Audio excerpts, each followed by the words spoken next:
va ensemble ce matin poursuivre le thème. La semaine dernière, nous avons parlé de sortir de notre zone de confort. Et notre zone de confort qui quelquefois nous empêche d'entrer vraiment dans le plan de Dieu. Et ce matin, le thème de ce matin, c'est sortir de notre zone de doute. Sortir de notre zone de doute. Quelquefois, on s'est installé, on s'est positionné dans notre vie dans le doute. Et le doute est quelque chose qui, bien sûr, ne va pas de pair avec la foi, au contraire, est en opposition. Et ce qu'il y a de terrible, c'est que la foi, c'est certes un don de Dieu, c'est quelque chose que Dieu nous communique, ce n'est pas quelque chose qui vient comme cela. La Bible dit dans l'épître de Jude que la foi, elle est transmise. Elle est transmise. Mais nous, notre responsabilité, c'est de veiller sur notre foi, de rester dans la foi et de développer cette foi, de la faire grandir. C'est comme si Dieu nous confiait quelque chose, un don, une richesse, un trésor, et à nous de faire fructifier. Et Dieu nous a donné la possibilité, la faculté de faire fructifier cette foi dans notre vie. Et je disais, ce qui vient en opposition, c'est le doute. Et ce qu'il y a de terrible, c'est que le doute n'est pas quelque chose qui passe dans notre vie, mais c'est quelque chose qui est installé en nous parce que ça fait partie de notre nature. C'est un combat contre notre nature. Et c'est quelque chose qui, on ne peut pas dire un matin en se levant, ça y est, j'ai plus de doute. Non, ce n'est pas possible. C'est quelque chose qui va vous suivre toute votre vie, qui nous suit. Mais c'est un combat. C'est un combat que nous devons mener pour ne pas rester dans le doute, pour sortir du doute, pour sortir de cette position, de cet état, pour entrer dans l'état spirituel, revêtir l'homme nouveau avec des sentiments nouveaux, avec des capacités nouvelles. J'aimerais, pour introduire cette pensée, lire avec vous ce passage dans l'évangile de Matthieu. Il est raconté cette histoire, chapitre 14, verset 22. Aussitôt après, il obligea les disciples à monter dans la barque et à passer avant lui de l'autre côté pendant qu'il renverrait la foule. Vous connaissez très bien cette histoire. La barque, déjà au milieu de la mer, était battue par les flots car le vent était contraire. À la 4e veille de la nuit, Jésus alla vers eux, marchant sur la mer. Quand les disciples le virent marcher sur la mer, ils furent troublés et dirent « c'est un fantôme ». Et dans leur frayeur, ils poussèrent des cris. Jésus leur dit aussitôt « rassurez-vous, c'est moi, n'ayez pas peur ». Pierre lui dit « Seigneur, si c'est toi, ordonne que j'aille vers toi sur les eaux ». Et il lui dit « viens ». Pierre sortit de la barque et marcha sur les eaux pour aller vers Jésus. Mais voyant que le vent était fort, il eut peur. Et comme il commençait à enfoncer, il s'écria « Seigneur, sauve-moi ».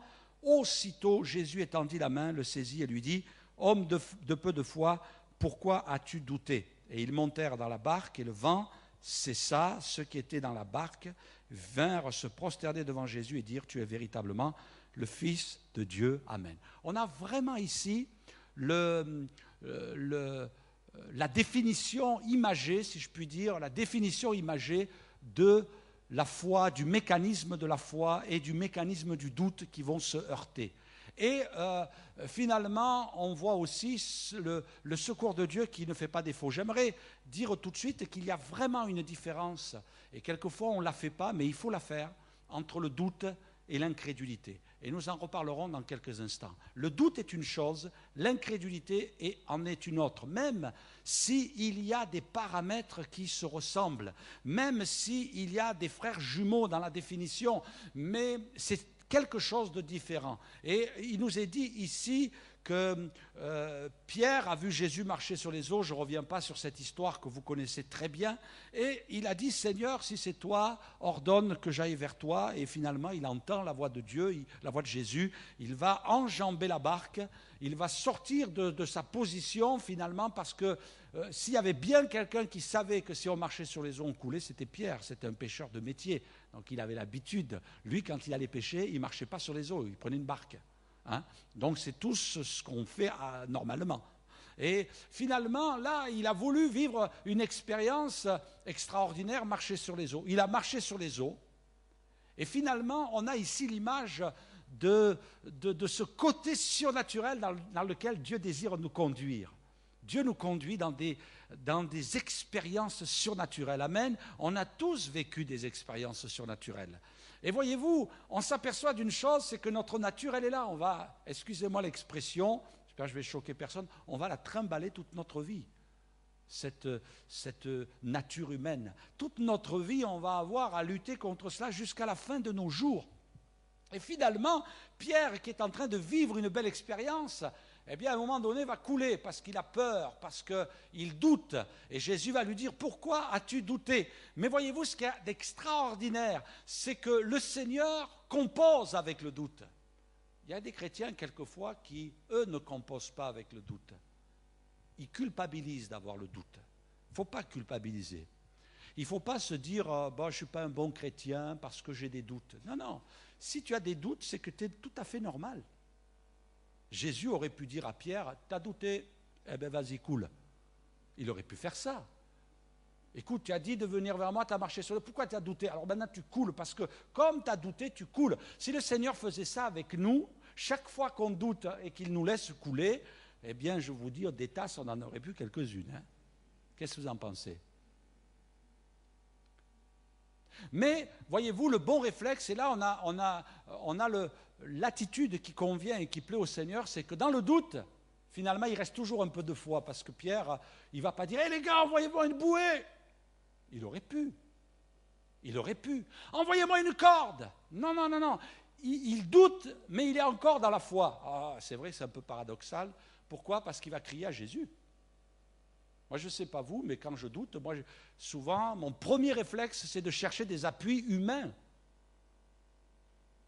Parce que vous dites, je croyais que ça marchait, ça ne marche pas, je doute. Seigneur, je ne peux plus compter sur toi, je vais vite compter sur moi. Il aurait pu dire, les gars, envoyez-moi une bouée.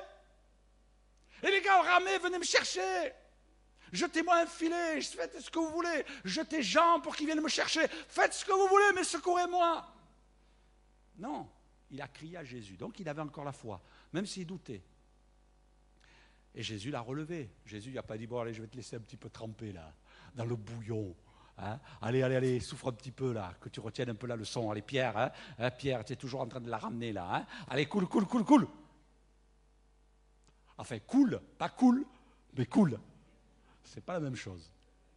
Non, le Seigneur va le prendre. Et vous savez, ce qui est merveilleux avec le Seigneur, c'est que quand on prend un billet aller, il y a le billet retour aussi. Quand le Seigneur nous conduit dans des chemins, vous inquiétez pas, vous n'allez pas mourir sur le chemin. Vous n'allez pas mourir. Il a prévu le billet aller, il a prévu le billet retour, et Pierre est retourné, et là il s'appuyait sur le Seigneur, il a dû dire, oh là, je ne te lâche plus là. Et tous les deux, ils sont retournés dans la barque. Voilà finalement le mécanisme qui se produit, et je crois qu'il faut le voir comme ça, pour comprendre que c'est dans la vie chrétienne ce que Dieu attend de chacun de nous. La Bible parle aussi de la foi d'Abraham. Regardez, sans faiblir dans la foi, et Romains chapitre 4, il ne considéra point que son corps était déjà usé, parce qu'il avait près de 100 ans et que Sarah n'était plus en état d'avoir des enfants. Vous savez, il y a une promesse qui avait été faite. Et la Bible dit, il ne douta point par incrédulité. Il y a une différence entre le doute et l'incrédulité. L'incrédulité, c'est le désir de ne pas vouloir croire. Le doute, c'est le fait de ne pas arriver à croire. C'est parce que je n'y arrive pas, parce que ma nature m'encombre. Alors c'est vrai que plus nous avançons dans la vie chrétienne et moins nous avons des doutes, mais vous en aurez jusqu'à la fin des doutes. Jusqu'à la fin, vous aurez des doutes. Jusqu'à la fin, vous serez attaqué par l'ennemi qui essaiera de semer des doutes. Mais l'incrédulité, c'est dire non, je ne veux pas. L'incrédulité, c'est un état de péché. C'est le fait de ne pas vouloir croire, l'incrédulité. Donc, ce n'est pas pareil, le doute et l'incrédulité. Quand vous lisez dans la Bible le mot doute et quand vous lisez le mot incrédulité, ce n'est pas la même chose. Et la Bible dit, on revient sur le texte, il ne douta point par incrédulité au sujet de la promesse de Dieu, mais il fut fortifié par la foi, donnant gloire à Dieu et ayant la pleine conviction que ce qu'il promet, il peut aussi l'accomplir. Amen. La foi nous permet d'entrer dans les promesses de Dieu. Notez bien, mes frères et sœurs, je crois que c'est un encouragement pour vous ce matin. Mais ce n'est pas parce que vous doutez que Dieu vous enlève les promesses. Non. Il ne vous enlèvera jamais les promesses. Jamais. Par contre, si vous êtes dans l'incrédulité, vous passez à côté des promesses de Dieu.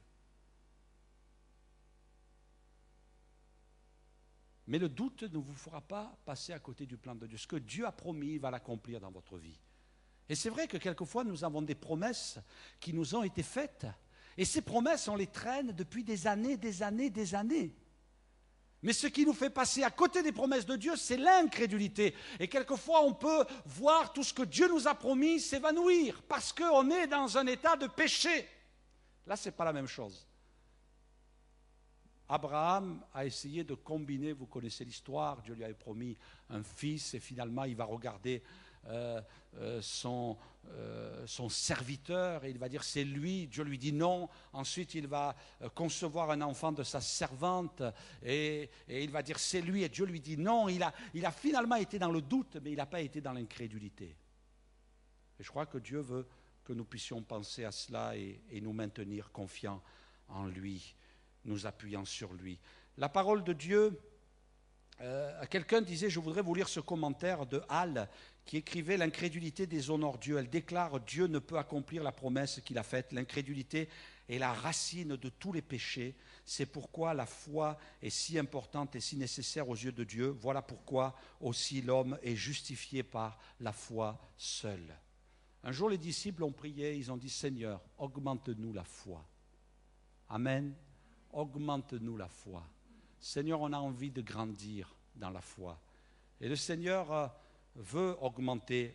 Le terme, le verbe augmenter veut dire aussi ajouter, donner par-dessus, poser dessus, augmenter, encore plus, additionner. Seigneur, additionne encore cette capacité de foi. Parce que la Bible dit une chose, sans la foi, il est impossible d'être agréable à Dieu. Impossible. La foi, c'est quelque chose sur lequel je dois veiller.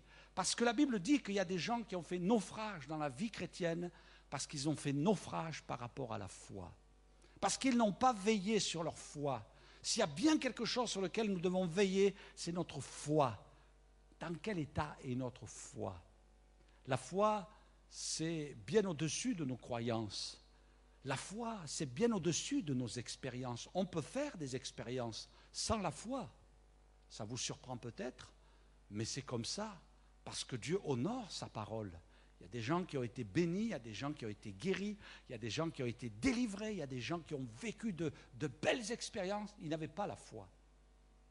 Ce n'est pas parce que vous avez fait des expériences, quelquefois des gens se cachent derrière leur expérience en disant « Oh, vous savez, moi j'ai fait telle expérience. » Ben, c'est bien, mais ce n'est pas suffisant. Il faut la foi. À la rigueur, il vaut mieux une foi de qualité que de grandes expériences. Parce que les expériences ne sauvent pas, les expériences ne font pas de nous des chrétiens qui peuvent être agréables à Dieu. C'est quelque chose que Dieu veut trouver dans nos cœurs. Jésus nous dit concernant la fin des temps, est-ce que le Fils de l'homme trouvera la foi sur la terre? Mais Seigneur, si tu ne la trouves pas sur la terre, au moins trouve-la dans mon cœur. Que dans mon cœur, il y ait la foi. Il y ait la foi qui compte sur toi, qui s'appuie sur toi. J'aimerais vous parler rapidement de ces différentes sortes de foi. La première foi de qualité dont j'aimerais vous parler, c'est la foi d'autorité. La foi d'autorité que le Seigneur nous a donnée. On va vous afficher le texte, vous raconter l'histoire de ce centenier romain qui est venu vers Jésus. Son serviteur était malade. Moi, j'aime beaucoup, beaucoup cette histoire. Je trouve qu'elle est remarquable. D'ailleurs, dans cette histoire, si on vous affiche le verset 10, eh bien, la Bible dit qu'au verset 10, il nous est dit que Jésus admira le centenier. On ne trouve pas ça souvent dans l'Évangile. Je crois même que je n'ai pas trouvé d'autre passage où il est parlé que Jésus admira quelqu'un. Et le centenier, c'était même pas un juif, c'était un centenier romain, c'était un païen, quelqu'un qui avait été éduqué dans les religions romaines de l'époque et qui n'avait rien à voir avec l'évangile, avec la parole de Dieu, du moins à cette époque-là. Et la Bible nous dit que quand Jésus a vu cet homme venir à lui et entendre ce qu'il disait, il l'a admiré. Est-ce que dans notre cœur, il n'y a pas ce désir de dire « Seigneur, j'ai envie de te plaire ». Et ce qui plaît à Dieu, c'est la foi. Ce qui plaît à Jésus, c'est la foi. Et cet homme a dit, Seigneur, c'est même pas la peine que tu viennes dans ma maison, c'est pas la peine que tu entres sur mon toit. Seigneur, reste là, c'est pas la peine. C'est pas qu'il repoussait Jésus, mais c'est qu'il croyait dans la puissance de Jésus. Il dit, tu sais, moi, je suis un centenier, moi, j'ai des soldats sous mes ordres. Je dis à l'un, va, il va, à l'autre, viens, il vient. Et moi-même, je suis soumis à une autorité, et je me soumets à cette autorité. Et il dira, Jésus, toi, tu as une autorité. Enfin, du moins, c'est comme ça que je le comprends. Dis un mot et mon serviteur sera guéri. Ça lui suffisait. Jésus l'a admiré. La foi d'autorité. Seigneur, il y a de l'autorité dans le nom de Jésus. Jésus a dit en mon nom, vous chasserez les démons. Alléluia. Quelle autorité. Il n'est pas dit, vous leur direz, hey, démon, est-ce que tu veux partir de là? S'il te plaît. Allez, fais-moi plaisir. Allez, écoute, on se voit à la sortie, on va discuter tous les deux. Mais sors de là. Allez. Non, non, il n'y a pas de compromis possible avec le mal, avec le péché. Jésus dira, en mon nom, vous le chasserez. En mon nom, vous userez d'autorité. Dans le nom de Jésus, il y a l'autorité. Et quelquefois, on ne s'en sert pas. C'est dommage. C'est dommage. On prie comme si Jésus n'avait pas le pouvoir. Comme si Jésus ne pouvait pas. Et nous sommes invités à prier avec autorité. Il y a aussi la foi persévérante. Rappelez-vous aussi cette histoire merveilleuse de cette femme syrophénicienne cananéenne qui est venue vers Jésus parce que sa fille était possédée. Ah, là, il y a quelque chose qui nous surprend un petit peu, on a du mal. Elle suivait Jésus, elle criait, elle demandait à Jésus de la secourir. Elle criait, verset 25, « Seigneur, secours-moi, secours-moi » Et finalement, les disciples, n'étaient pas du tout inspirés encore, mais on les pardonne. Ils ont dit, « Seigneur Jésus, renvoie-la. Renvoie-la. Elle t'importune. » La foi qui importune, la foi qui dérange, la foi qui vient ébranler, la foi qui vient insister. Quelquefois, on n'insiste pas. Et cette femme, elle a insisté. Et même quand Jésus a répondu, « Oh là là, là là là là », moi, quelquefois, j'ai du mal avec ce passage. Pas moi, quand je le lis personnellement, mais en tant que prédicateur, j'ai du mal de répéter les paroles de Jésus. Et je le fais parce que je suis un serviteur et parce que c'est la parole de Dieu et parce qu'elle est inspirée. Il n'y a pas de problème. Mais quelquefois, j'ai du mal. Parce que je me dis, mais qu'est-ce qu'ils vont penser les gens qui découvrent l'Évangile pour la première fois? Quand Jésus dit, il n'est pas bon de prendre le pain et de le donner aux petits chiens. Ouh, Seigneur. Vous savez, aujourd'hui, c'est pas beau. C'est très insultant de traiter quelqu'un de chien. Mais à cette époque-là, excusez-moi, c'était pire. C'était pire. Parce qu'aujourd'hui, si on prononce ces paroles, bon, on n'a pas à les prononcer parce que c'est une insulte. Eh bien, ça a un certain impact dans la vie des gens. Mais à cette époque-là, c'était pire. Parce que c'était un symbole d'impureté. C'est un symbole d'impureté. Le chien, eh bien, à cette époque-là, il n'avait pas sa petite boîte de friskies, hein, qui était préparée en laboratoire et qu'il n'y avait plus de germes, plus rien. Il mangeait sa petite boîte de friskies avec 2 petites croquettes. Et attention, il n'avait pas sa boîte de Sheba. Ça, c'est pour les chats, non? C'est pour les chats, hein. Il y en a qui suivent l'actualité, hein. Nous, on a 2 pensionnaires à la maison. Alors, vous savez, je suis au courant maintenant, hein. On a un petit chien et on a un chat. Parce que nos enfants, quand ils sont partis, nous, on était contents d'avoir plus rien. On dit, vous n'allez pas vous ennuyer, vous allez vous sentir seul, on vous laisse le chien et on vous laisse le chat. Alors, on a le chien et le chat, et c'est vraiment pénible à supporter parce que depuis qu'on les a, ils sont malades avec nous. On a dépensé une fortune chez les vétérinaires. Et en plus, le chat, on l'a dévergondé, c'était un chat d'appartement. Maintenant, c'est un voyou. Il se bat avec tous les chats du quartier. Il nous a ramené une chauve-souris. Il nous a ramené un mulot. J'étais obligé de sauver le mulot. Parce qu'il était tellement content de son trophée qu'il est venu nous le montrer. Alors, le problème, c'est que le mulot, j'ai pu le sortir, mais la chauve-souris est toujours à la maison. On ne l'a jamais retrouvée. Alors écoutez, s'il y a quelqu'un qui veut passer commande, le jour où je la trouve, je vous l'amènerai. Hein. Mais à cette époque-là, le chien, c'était une impureté parce qu'il n'était pas nourri dans les maisons. Il vivait dehors, il était chassé et il mangeait les cadavres, il mangeait dans les poubelles. Et c'était un animal impur. Et quand Jésus dit à cette femme, eh bien non, non, il n'est pas bon de prendre le pain des enfants et de le donner aux petits chiens. Oh là là là là là là. Vous savez, en plus, dans ces pays-là, pas dans le Limousin, on n'a pas de problème avec ça. Mais là-bas, ils étaient susceptibles. Dans le Limousin, ils ne sont pas susceptibles, hein. Mais là, ils étaient très susceptibles, très, très, très, très, très susceptibles. Et finalement, qu'est-ce qui s'est passé? C'est que moi, je pense que les disciples ont gardé leur souffle là. Ils ont dû dire, Jésus, là, tu y vas fort, là. Tu y vas fort. Hein? Moi, je ne sais pas comment réagirait le pasteur Bruno si je disais ça à quelqu'un qui vient à l'imposition des mains. Mais enfin, moi, je sais comment je réagirais si Bruno disait ça à quelqu'un qui vient à l'imposition des mains. Ben oui. Je dirais, Bruno, qu'est-ce qui t'arrive là? T'es en colère? Qu'est-ce qu'elle t'a fait, Marie? Pourtant, elle est gentille, Marie, quand elle dort. Elle est gentille, Marie.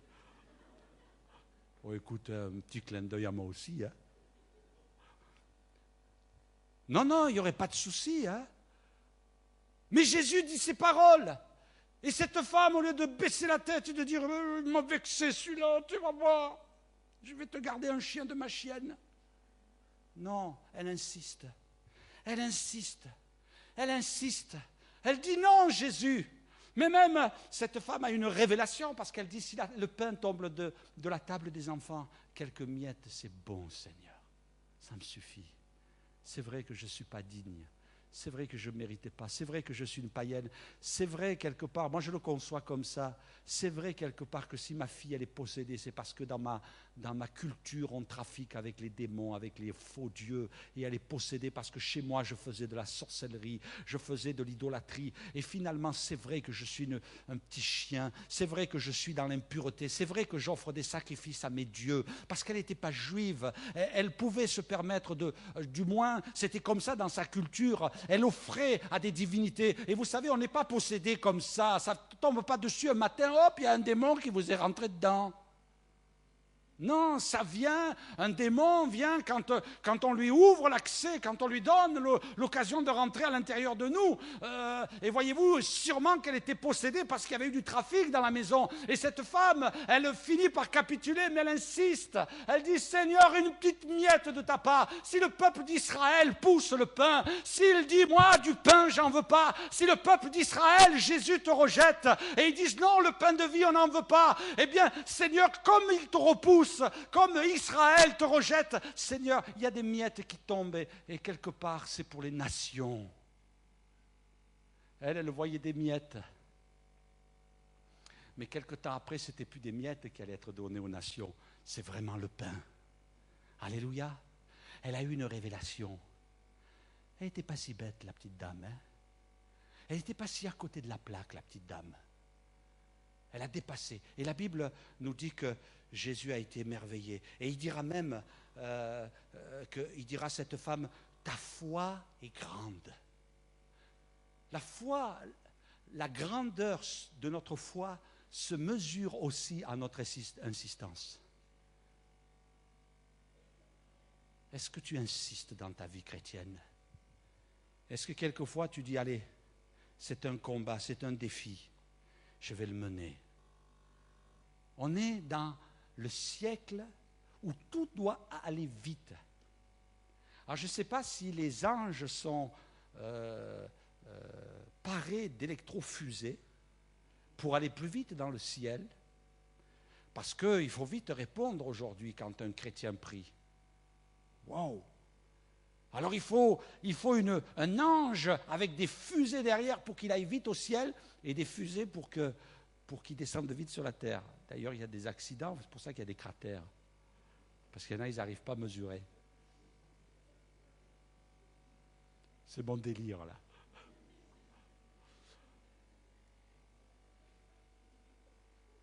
Mais Dieu nous invite à réaliser que notre foi, elle doit être grande dans le Seigneur, par notre insistance. Ta foi est grande, dira Jésus à cette femme. Oui, Seigneur, je veux avoir une grande foi. Non seulement je veux avoir la foi pour être sauvé, mais je veux avoir la foi aussi pour voir une action de Dieu puissante, glorieuse dans ma vie et dans tous ceux qui m'entourent, dans ce que je fais pour toi. Alors je vais insister, je vais me lever, Seigneur, lundi matin, je vais me lever mardi matin, mercredi, et là, tel jour, Seigneur, je vais aller plus loin, j'ai un défi à relever, je vais jeûner, je vais passer du temps dans le jeûne, je vais me tenir devant toi. Oh, et c'est ce que dira Jésus un jour où ils n'ont pas pu chasser le démon. Et Jésus, les disciples vont dire, Jésus, mais pourquoi n'avons-nous pas pu chasser le démon? Matthieu chapitre 17, Jésus dira, c'est à cause de votre incrédulité. Là, ce n'est pas le doute, c'est l'incrédulité.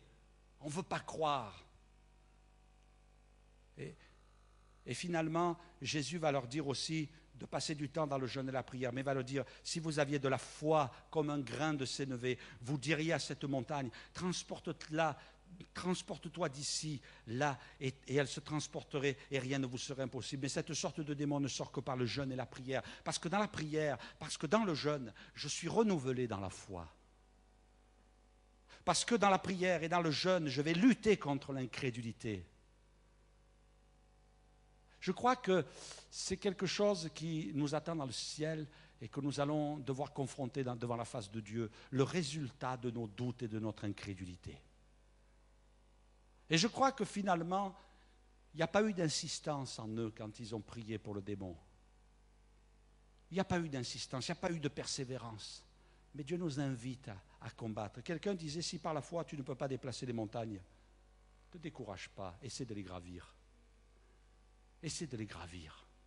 Je ne vais pas baisser les bras comme ça. Je ne vais pas me décourager. Je ne vais pas dire, oh ben, j'y arriverai pas. Et après tout, pourquoi j'y arriverai pas? Et pourquoi les autres y arrivent et pourquoi j'y arriverai pas? Pourquoi? Qu'est-ce qui empêche? Oh, mais vous savez, pasteur, oui, mais je sais quoi? Rien du tout, il n'y a rien à savoir. Il n'y a pas à discuter. Le diable, quand il a tenté Ève, il a essayé de semer au maximum le doute.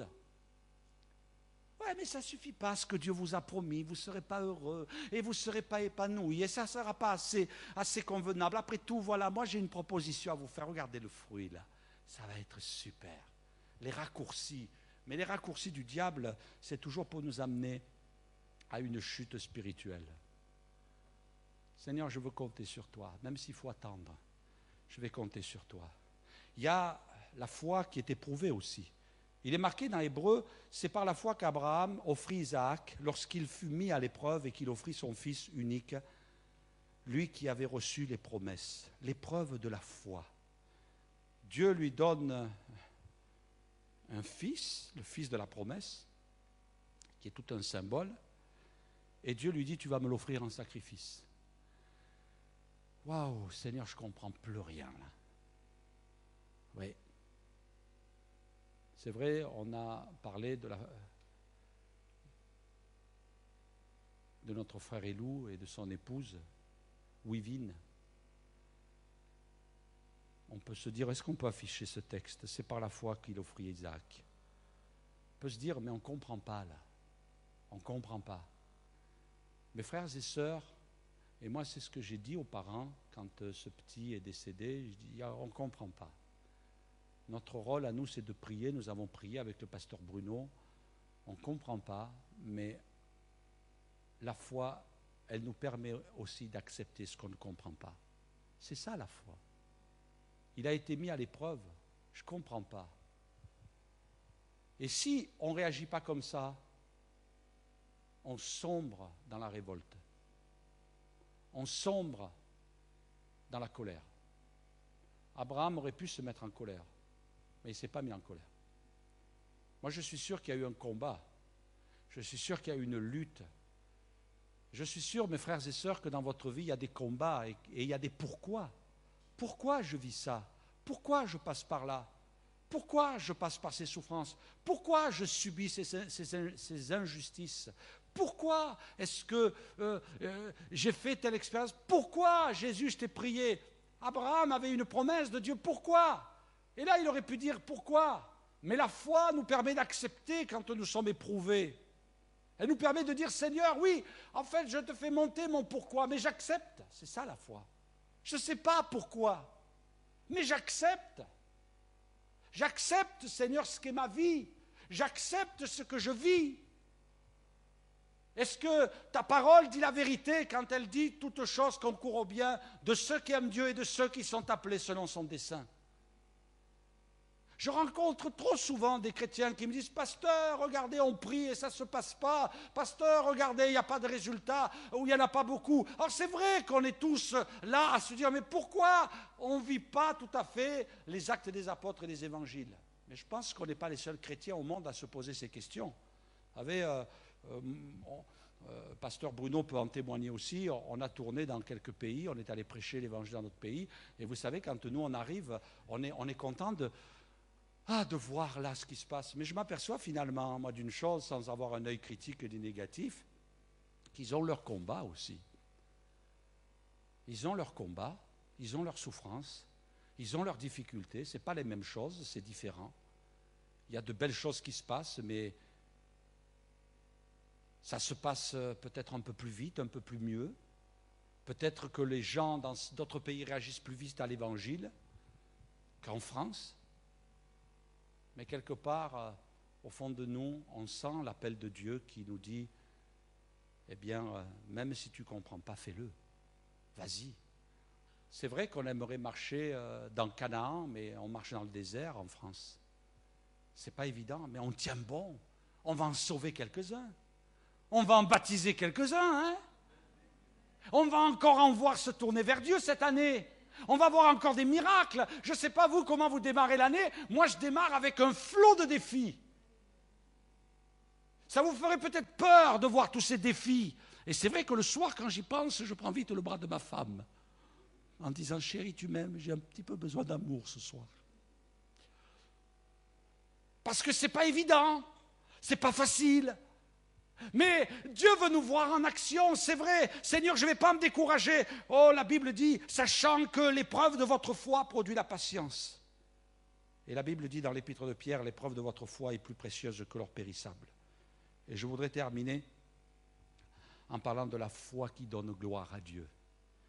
Vous savez, plus j'avance dans la vie chrétienne, plus j'avance dans le ministère, et je vais peut-être vous surprendre, mais plus je m'aperçois que glorifier Dieu, donner gloire à Dieu, célébrer Dieu, le louer, ça dépasse nos louanges du dimanche matin et notre adoration et nos 3 cantiques et demi. Quelquefois, on dit « Oh, je vais au culte ». Vous faites bien. Il ne faut pas négliger le culte, il faut venir. « Oh, je vais louer Dieu, je vais l'acclamer ». Mais c'est tous les jours que vous devez louer Dieu. Mais pas avec vos mots, avec votre vie. Avec votre vie. Regardez ce que dira Jésus devant le tombeau de Lazare. Il dira, ôtez la pierre. Marthe, la sœur du mort, lui dit, il sent déjà, car il y a 4 jours qu'il est là. Et Jésus lui dit, ne t'ai-je pas dit que si tu crois, tu verras la gloire de Dieu. Tu vas voir la gloire de Dieu. C'est beau, si tu crois. En fait, si tu as la foi pour croire, tu vas voir la révélation de toute la gloire de Dieu. La foi glorifie Dieu. La foi, c'est permettre à la gloire de Dieu de descendre. Parce que si tu crois, tu verras la gloire de Dieu. Donc si tu ne crois pas, tu ne vas rien voir. Mais ce n'est pas uniquement le fait de voir, mais c'est le fait aussi que la gloire de Dieu vienne au milieu de nous. Amen. Amen. Ce matin, moi je crois de tout mon cœur que depuis quelques dimanches, depuis quelques jours, et je l'ai senti même avant de partir en vacances, j'ai senti dans mon cœur que cette année, quelque chose allait se passer. Qu'on allait vivre des moments plus forts. Et on sent, Pasteur Bruno, on se faisait la remarque l'autre fois, les vendredis soirs aussi, il y a des moments de visitation. Moi, je vous encourage aussi à vraiment vivre dans la foi, en venant et en ayant une vie de prière, en venant aux réunions d'évangélisation, parce que c'est bon aussi de croire que dans nos réunions d'évangélisation, quelque chose va se passer. Et que dans nos réunions d'évangélisation, on voit la gloire de Dieu. Amen. La gloire de Dieu. Quand le message est annoncé, la gloire de Dieu. Quand on est en train de prier, la gloire de Dieu. Quand on est en train de louer, la gloire de Dieu. C'est vrai qu'on vient au culte parce que c'est comme ça, c'est établi. Mais je crois que Dieu nous appelle à faire plus. Et malheureusement, quelquefois, on se relâche. Et Dieu nous dit, mais pourquoi tu ne crois pas? Qu'est-ce que tu fais chez toi? Qu'est-ce que tu fais chez toi? Ce n'est pas ta place chez toi. Peut-être il y a un moment aussi où tu dois le mettre aussi à la place de... C'est vrai que tout le monde a du boulot, mais on en a toujours eu du boulot. Alors je suis impressionné quelquefois, mais je me pose la question, attention, ce n'est pas un reproche, je me dis, on a plein de moyens aujourd'hui pour que ça aille vite, et malgré tout, on n'arrive pas à avoir du temps. Comment ça se fait? Comment ça se fait? Il y a des anomalies, il faut réfléchir peut-être. Mais dire, Seigneur, la part qui te revient, je veux te la laisser. Si tu crois, tu verras la gloire de Dieu. Luther disait, lorsqu'un homme se confie à un autre, c'est qu'il le tient pour un homme juste et honnête. De même, quand l'âme croit fermement à la parole de Dieu, c'est qu'elle tient Dieu pour véridique, bon et juste. Elle lui rend ainsi le plus grand honneur qu'elle puisse lui rendre. Elle lui donne raison, elle lui abandonne ses droits, elle glorifie le nom de Dieu et laisse Dieu agir envers elle comme il veut. Or, quand Dieu voit une âme lui attribuer toute vérité et l'honorer, ainsi par sa foi, il l'honore à son tour, la regarde aussi comme fidèle et véridique à cause de cette foi. La Bible dit qu'Abraham a cru, et la Bible nous dit que Dieu lui a imputé à justice, à toujours, à toujours. Seigneur, quand tu vois la foi chez quelqu'un, tu l'honores aussi. Parce que la foi t'honore, parce que la foi t'élève. Parce que quand on dit qu'on croit en Dieu, ça élève Dieu. Oui, un jour, et ce sera ma conclusion, Abraham était dans sa tente. Et j'imagine Abraham, parce que ce qu'il y a de merveilleux quand vous lisez la parole de Dieu, il y a des images aussi qui s'affichent parce que c'est très pratique. On voit Abraham dans sa tente et j'imagine Abraham découragé. J'imagine Abraham cherchant des solutions pour cette promesse de Dieu. Parce que quelque part, il devait aussi penser en disant, mais Seigneur, tu m'as fait une promesse, je l'ai dit à tout le monde et ça ne s'accomplit pas, Seigneur, mais qu'est-ce qu'on va penser de toi? On va dire, bon, comment on dit que je suis un menteur, ce n'est pas grave, Seigneur. C'est déjà arrivé, ça arrivera encore. Mais qu'on dise que toi, tu es un menteur, Seigneur, non, ça ne va pas, tu m'as promis un fils. Et il devait être dans sa tente là. Et là, il a appelé Abraham et il lui a dit, sors de ta tente et regarde les étoiles du ciel. Regarde. Et Dieu nous dit aussi à nous, sortons de notre position de doute, sortons de notre logique, sortons de notre rationalisme, sortons de nos calculs, sortons de nos interprétations, sortons de toutes sortes de pensées négatives. Et Dieu nous dit, sors de ta tente, sors de ta tente. Est-ce que ce matin, tu vas sortir de ta position de doute? Parce que Dieu veut te montrer des choses nouvelles. Dieu veut te montrer sa gloire. Il veut te montrer sa puissance. Il veut te montrer cette postérité. Il veut te montrer ce qu'il veut faire au travers de toi. Il veut te montrer ce qu'il est capable d'accomplir. Alors quelquefois, on s'est replié dans notre position, on s'est replié dans notre tente, on s'est enfermé, on s'est replié sur nous-mêmes. On s'est replié sur nous-mêmes et on dit non. Ne doute pas par incrédulité. Ne doute pas en disant non, ça ne se passera pas dans ma vie. Non, le Seigneur m'a abandonné. Ça, c'est douter par incrédulité. Ah, le Seigneur m'a délaissé, le Seigneur m'a mis de côté. Oh non, le Seigneur ne veut plus me parler. Non, le Seigneur ne peut pas me bénir. Non, Seigneur. Alors ça, c'est du doute qui se transforme en incrédulité. Et Dieu dit à Abraham, non, tu vas sortir de là. Tu vas sortir de là. Et tu vas te laisser conduire par moi. Et Dieu lui montre les étoiles. Il a dû s'oxygéner dans son âme. Il a dû respirer, il a dû voir là l'immensité de la grandeur de Dieu. Parce que les étoiles, c'est Dieu qui les a créées. Et la Bible nous dit qu'il a donné à chacune un nom. Il les a placées. Elles éclairent, elles sont là dans le ciel parce que Dieu l'a voulu. Parce que Dieu l'a voulu. Alléluia. Notre Dieu est grand et ce matin, il nous dit, allez, lève-toi, sors, sors. Sors de ton petit train-train, sors de ta petite religion.